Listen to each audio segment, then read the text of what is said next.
So a little bit about gas stoichiometry. Here's an equation that we're going to be given. We have 4 moles of this liquid, and it's producing 12 moles of carbon dioxide. Note that's a gas. So pay attention to states of matter. Right? 6 moles of nitrogen gas, 10 moles of water gas, and a mole of oxygen gas. So here's the problem. Nitroglycerin is an explosive used by the mining industry. It detonates according to the following equation. What volume is occupied by the gases produced when 10 grams of nitroglycerin explodes?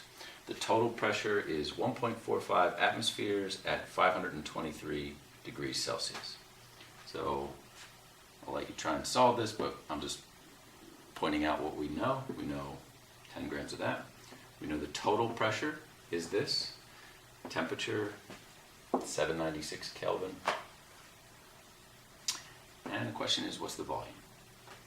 So solve it. Pressure total, that comes from 12 moles of this, 6 moles of this, 10 moles of that comes from 29 moles of gas. So you could break that apart and you could think about the pressure of carbon dioxide, the pressure of nitrogen, but here's the total.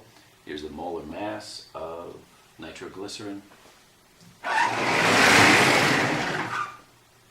So here's my solution, 10 grams.